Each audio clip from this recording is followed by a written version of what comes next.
Are you stuck in the same old routine at work? Do you find yourself hitting a creative wall, unable to see beyond your current perspective?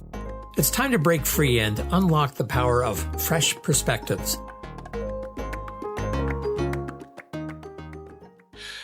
Well, this is David Gouthro back with Discover Fresh Perspectives, and today we're going to discover from fresh perspectives with John Westhaver. John, welcome. Hello, David. Thanks for having me. My pleasure, I assure you. So, John, we were speaking a little bit before and trying to figure out what you were passionate about that we could have a conversation about.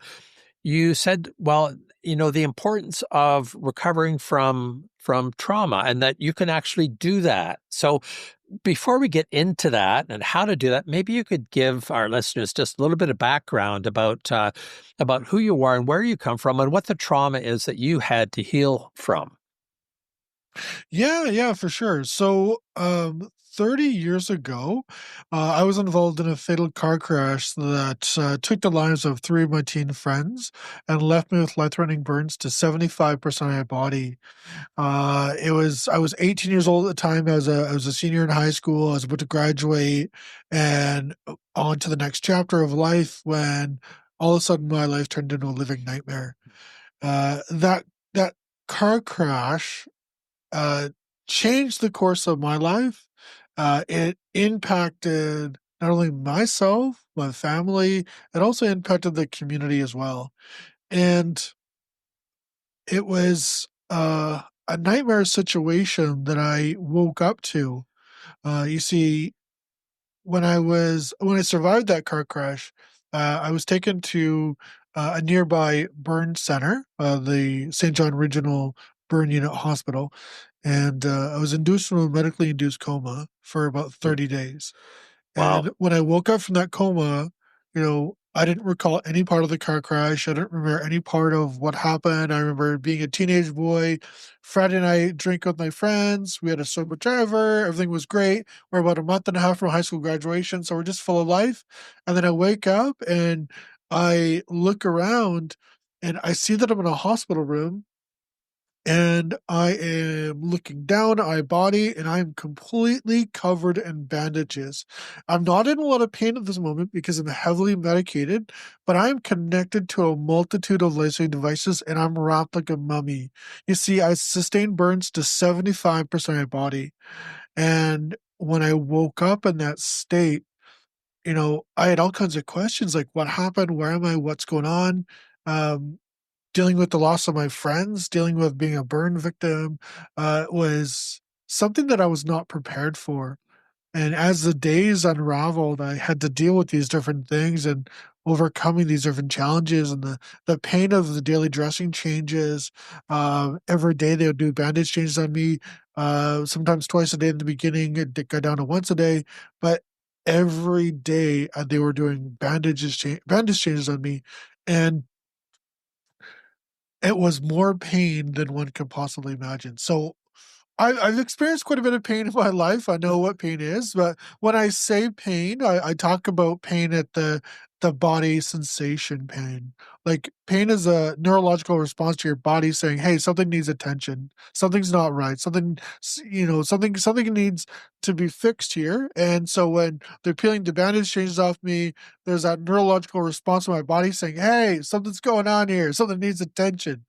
And so, yeah, so I've experienced my fair share of pain as I dealt with this, but also the emotional side too. The dealing with the loss of my friends, dealing with, the guilt and the shame and the blame that I put myself through as my brain tried to navigate, the situation. You see, I was a teenage boy. I was a passenger in the car. I was drinking that night.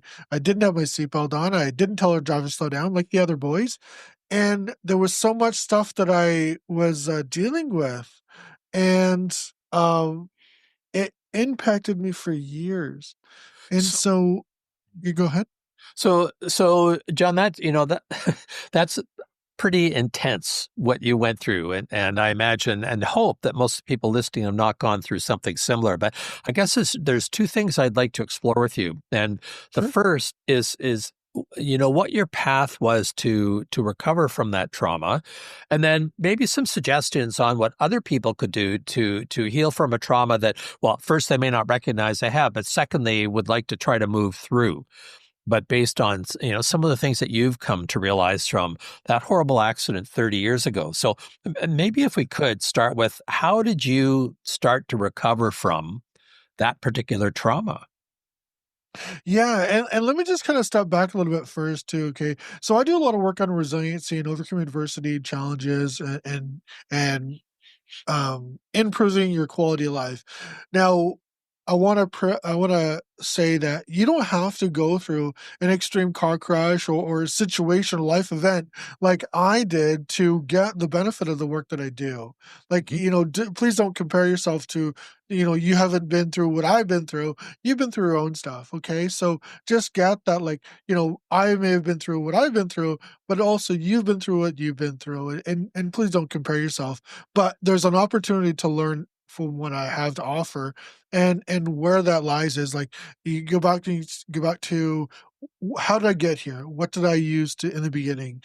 And in the beginning, I had a lot of support from my family, my friends, and my community.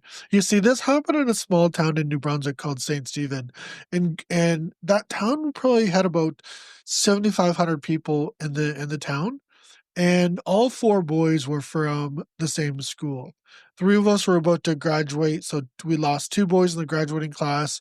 One had previously graduated, and another graduate that was about to graduate was in a hospital in a medically induced coma, and that was me. And the town rallied around my recovery. Even though there was families that had just lost their teenage boys, they rallied around me and they supported me through this journey. And so when you ask what is it that helped me get through this, I had loving gloves supporting me through this. There was obviously people that didn't know that my situation or weren't as favorable and didn't really want to support me. I was an arrogant teenage boy after this, and I was dealing with my own internal struggles, but I had that support in the beginning. That they supported me through this. They showed me that, even though I was out and recovering, that I was still the same John underneath. I was still that, you know, nice kid, and I had a promising future, and they knew that I was hurting. They knew that I was in a painful spot in my life, and they supported me. They didn't judge me, and that was amazing. Like I can't express how important that part is. Like they really supported me when I was dealing with my own struggles and dealing with coping with this loss, dealing with So, living life as a burn so survivor. So you were fortunate that you had that support. So, for others, and we'll get to this a little bit later, but if you don't have it, to try to get it because it's so critical to your healing. Okay, It is, so and noticing, like, the biggest thing is, like, noticing that people are there to support us. Like, we often wanna say, "Well, we don't have anybody in my life." "I don't have anybody in my life. I live in X city. I'm all here by myself." But a lot of times, if you take a step back for a moment and look, you know, maybe we've pushed other people away from us. We're struggling in our own right, and we're trying to deal with life, and we push people away, and we can't be with people, and we're pushing people away. And what I want you to understand is people are waiting in the wings for you to support you. They're waiting there for you to come and say, "Look, I need some support. I need some help. I'm struggling. Can you please help me?" And I promise you, no matter what you've done, if you're authentically asking for help and you truly want to heal and get through this, people will step up in a big way. How do I know so I that? Because people were there for me when I was struggling. and I'm presuming that applies whether it's a physical pain, a challenge, or something psychological. That regardless of what it is, to realize that there's people there, and and to feel comfortable reaching out to them. That in fact it's not something to be embarrassed or ashamed of. It's something that actually helps. And then when you do that, it sounds like other people really want to jump in and help you. Exactly. Yeah. And getting over our own um insecurities and our own identity, because oftentimes we want to identify like I'm the survivor. I can survive anything. I can get through anything. And we kind of push people away to prove that, well, see, I did this on my own. In reality, like every person that lives in this modern day world, you don't live in a bubble. And so you have support, you just don't realize it, and you're not surviving on your own. You have a lot of support from a lot of different people, and just noticing like when that identity comes up, like that you have to survive and you can't ask for help. Like take a step back, like look for yourself to say, what do I need in this space to accept the help from other people? What challenges, what internal dialogue do I need to let go of, do I need to lay rest so that I can truly accept the support from other people so that I can work through my own challenges and struggles? It reminds me of a book I'm reading right now by Ryan Holiday called Ego is the Enemy. And how that just totally blocks us, and it's something that we can actually do something about if we're mindful of it and aware of it, and choose to move through that. This just reminds me so much of what I've been reading. Yeah, it's funny because there's a saying that I say. I learned it through an organization called Landmark Worldwide, and it's you're not who you wound up being. Huh, interesting. You're not who And you wound up being. So let that sit for a sec. Like let that sit. Like you're not who you wound up being. Like that's powerful when you think about it. so You're spin that out. not So all you're not elaborate on that a bit, John. yeah. So you're not your past traumas. You're not your past struggles. You're not your past successes. You're who you say you are. So if you say you're a successful person, you're happy and healthy, that manifests in your brain and you see the world through that lens. But yet if you see that you're struggled in the past and the government's out to get you can't get ahead because the price of groceries are through the roof and gas is through the roof, and my car is broken down, I can't afford things, and my spouse has left me, or whatever it is, like we have a tendency to identify with all of our past struggles when it's not it's not who we wound up being. So Who how do you we are in the move through moment. that? How do we Mhm. move through that, John? Well, one thing you got to do is take a breath for a second because I probably just triggered you. You are probably wanted to tell me to f off or something like that, or tell me how wrong I am, and that's completely okay because if you're saying that, I'm proving my point. Because if you completely disagree, if I just got you completely upset, that means it resonated with you because you're trying to defend who you wound up being, your past conversations. I And I, so hap- I happen to agree with that, but not all of the listeners may. So I think that's yeah, a good yeah. note of warning. Yeah, and we often don't we don't want to piss people off. We don't want to upset people. We don't want to rock the boat because we want to make sure that everybody's okay. But there's no growth in that. There's no opportunity for learning there. We don't learn when we're comfortable. We learn when things get, displaced, when they're uncomfortable, when they're challenging, when we're struggling. That's when we learn. It's like I was watching a friend, a speaker colleague, do a video. He's talking about muscle growth, and he said the way to grow muscles is you have to take it to the point where the muscle actually tears, and then you have to rebuild it. And so you have to strengthen it. So your muscles don't grow unless they tear a little. So that's like us. We have to we have to go to that place of resistance, and we have to grow beyond that. We have to bust up those old conversations. Um, yeah. So So how do we do that? How do we do that? great. So noticing, um, the best way to do this, is to notice where you struggle. Notice all of your places in your life that you're struggling, you're having a hard time with. And what you want to take a look at is in this place of struggle, what can't I be with?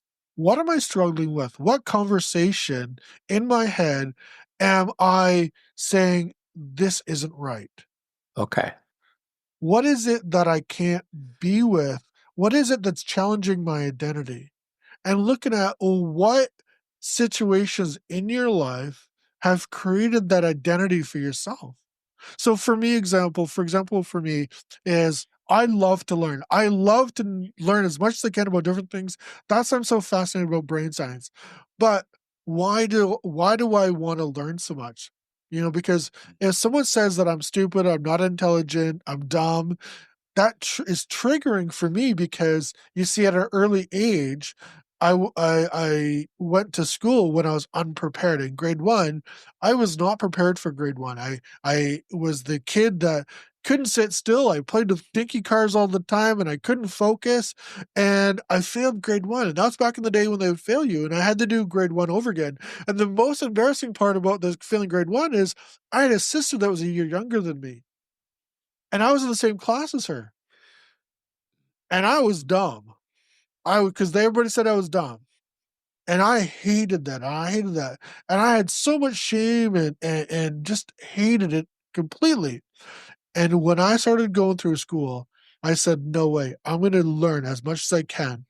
And I remember as a kid going through school, my parents, I had such a hard time at learning things, but I remember my other siblings playing after dinner, doing their thing, but I'm at the kitchen table trying to do my homework, working away till 10 o'clock at night doing homework because I was trying to learn.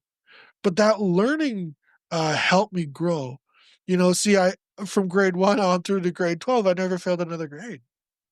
And I learned a lot and I loved learning and even today I love learning. But it stems from that conversation that I was stupid. So I made up that I was stupid. And I created the wound of I'm a stupid human. And so whenever someone says something about intellect or being smart or intelligent, I'm like, that's never me. But I started to be there because of that old wound. So let me ask you a question about this, John. So, Sure. you want to keep learning. Is there ever a point when you could just settle into that, or is it a constant striving to prove that that doesn't define who you are? Like at what point is that overcoming the trauma someone that's manageable instead of every single moment you're trying to learn more, try to learn, which can be its own sort of stress. How do you know when it's enough, whether it's learning or whatever else someone's trying to cope with? Yeah, and then what you want to do there is you want to be practice mindfulness. And so you want to be present to noticing when it's a triggering moment, when it's a reaction from the past, or is it general curiosity? So I love learning because I'm naturally curious, right? I just Mhm. love learning. I'm just naturally curious. But I notice sometimes when I get in a heated argument with somebody and I'm trying to be right about something and trying to prove that they're wrong because I'm trying to justify how smart I am and how wrong they are. Because obviously, look at me, I'm smart. But there's there that's just my identity trying to say, hey, look, you're smart. Prove to them you're smart and argue with them that you're smart. But what happens is when you argue with somebody, when you try to prove that they're wrong, you pull for them to be right. And so you pull for them to argue their point and to stand firm in their place. And so when this arises, I take a step back and say to myself, is there something that I'm trying to be right about? And is there something that I can learn from the situation? And taking a step back and just being mindful of this and noticing, like, there's nothing for me to gain if I'm just going to argue. It's not going to move things forward. So where can I collaborate? Where can I learn? Where can I understand? Where can I be over there with them and really actually get their point of view? It's like right now we just heard that there's a 25% tax imposium from Trump onto Canada and Mexico, and we have all kinds of conversation about this, and it's like, wow, but if we take a step back and say, like, why is he trying to do this? Like, there's obviously a reason, justification in his eyes that he's trying to get across. Whether it's right or wrong, what can we learn from the situation? And not to say that that 25% tax and tariff is going to be actually reality, but what is it we can't be with in that situation? What can we learn about this situation? Where can we allow um, uh, our own opinions, where can we let them relax a little bit, try and discover like what is this opportunity presenting for ourselves? So it sounds like that. So step one is to be mindful. Once you're mindful, then you can choose a different response. So instead of reacting, you could be responding to get more of, from a more mindful Yeah. place and understanding what's actually triggering, externally versus what's triggering internally. Say, you know what, not going to go there. I can learn from this, make a new choice. Yes. Yeah. Yeah. And also look at like take a step back and look at what is the future that you want to create? Are you wanting to create a future um that just you or just them or collaboration?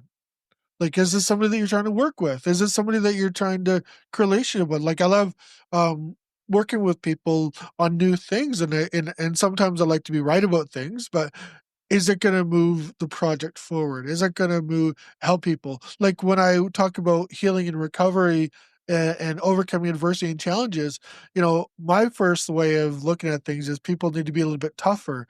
People need to do the hard things, to do those things that they resist, because it's going to allow you to grow mentally. It's going to allow you to develop that skill set to be a little bit tougher. Because in my opinion, we have a tendency to be a little bit soft, and there's nothing wrong with that being soft.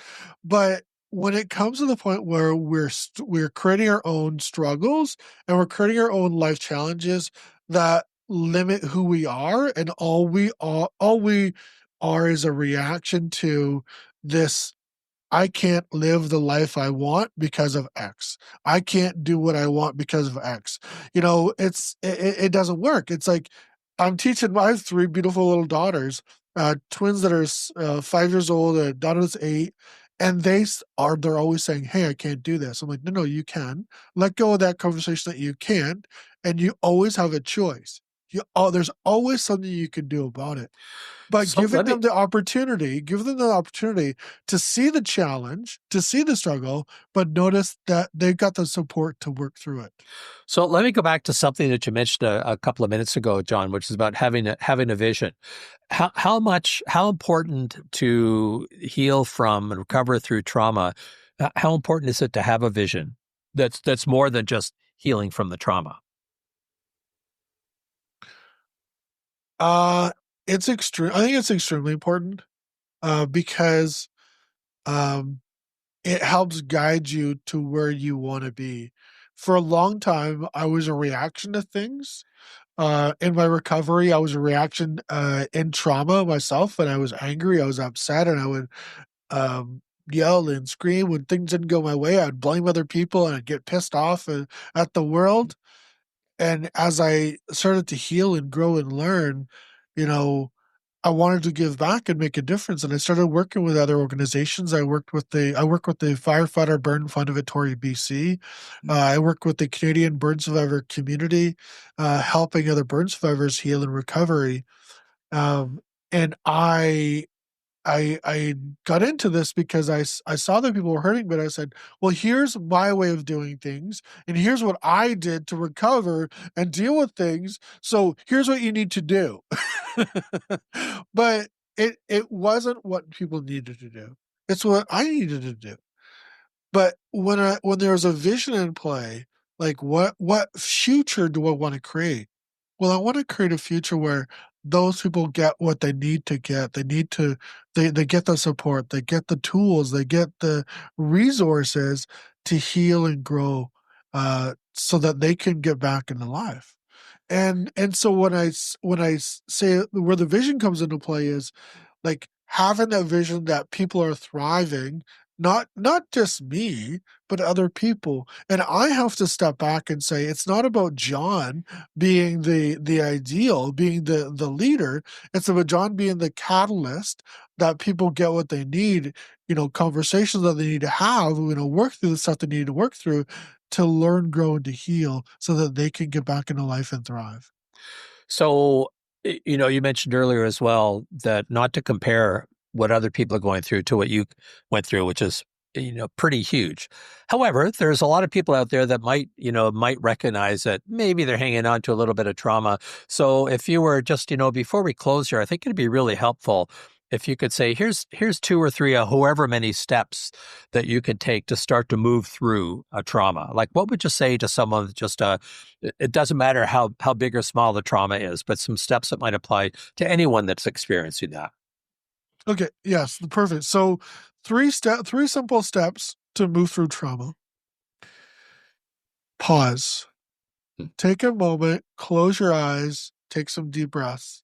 If you're in a situation that is very triggering for you, remove yourself from the situation, get to a space where you can take a breath, close your eyes, and breathe. Right? Notice the body sensation, notice your internal heart rate, like notice the vibration inside your body, and just pause for a moment and just be present to that. Okay. And when you're in that space of bringing your heart rate down when you're breathing, ask yourself, what is it that you can't be with in this situation? What is it that's triggering for you? What's going on for you? Because how I've understand it to be is when we're triggered in life, that's our brain's reaction. You see, we're wired for survival. So our brains work in two different modes. They work in engaged modes and they work in disengaged mode. The disengaged mode is you're automatically thinking in the background doing things like I don't have to tell you how to drive a car because you know to put the key in the ignition, start it, turn the steering wheel about this much, put your foot on the accelerator this much, and look around and make sure you do know you know how to drive a car, right? So that's automatically programmed. So that's in the background. That's already automatically working. And when you're triggered in the moment, what's actually happening is your brain is hijacking you. Your brain is hijacking you and say, based on the past experience and knowledge, this future from this trigger is going to happen. So you know when there's chaos and screaming, something's going to happen, right? And so your brain is trying to figure out how do we navigate the situation so that this doesn't happen in the future? Because we know when this trigger arrives, that this future, based on our past information and knowledge, that this is going to happen in the future. So if you can just take a moment and just take a pause and take a breath and notice your brain is predicting there's something that's going to happen and noticing in reality that it's just a trigger. It doesn't mean that future that your brain is hijacking you in is going to actually happen. Okay. And so take step one, pause and breathe. Step two is just notice what's showing up for you. What's the trauma? And step three is do something different. Hmm. Choose something different. Choose to do something different in the situation. So can you Whether give it be an maybe action. Yeah, okay. so for example, uh when so for me, I'm a dad with young kids, so the morning time is always chaos and they're always screaming, yelling, trying, arguing, crying, complaining. And one of the things I pride myself on is getting my kids to school on time. I live across the street from the school. I pride myself on getting my kids to school on time. And so when they're not going, going uh in the time frame that I see, I notice that I get agitated and I have to like take a step back. But my brain is saying, hey, I've got, 10 minutes left and they gotta be out the door and they still have to do X, X, X, X. And my brain is like, get them out the door. And I start, my voice raises. I get a little more agitated. And then they get more agitated. They get nervous because I'm raising my voice. And soon the situation is in chaos because I've decided, based on past experience, that they're not going to get to school on time, which then means that I'm not a great dad because I can't even get my kids to school on time. And so then I need to take a breath, pause, notice the conversation that arises for myself. Look, there's 10 minutes left, and at the end of the day, they're in what two of them are in kindergarten and one's in grade 3. Is it the end of the world if they're late for 5 minutes? Is it gonna be Hmm. like, no, it's not. And a lot of times they're at school on time. They're lined up and ready to go inside, ready to go into the school on time. So and So then noticing, but what you also have to do though as well is notice when you go through that process, when you stop and breathe, when you notice the conversation that arises for you and you do something differently, notice that the reward is different. Notice that what you done differently, there's a reward for that so that you can start to pre-program, start to collect the evidence. Hey, you know what? My brain's been messing with me for a long time. Let's fix this. So that when these situations arrive in the future, they're not taking you out. They're not triggering. They're predicting, something that is good that you think is going to happen and it's not. And you can be with, oh, I just have 10 minutes. I just noticed that comes up for me. So let me see if I have this, because I like to keep things simple so that I'm more likely to do it. So the steps, as I understand it, first of all, when you realize you're being triggered, pause, breathe. While you're doing that, reflect, right? To really think about what's going on. And then the third step is to choose a different path. And as a follow-up to that, recognize how much better that path is, so it starts to create a new way of responding. Is that sort of it?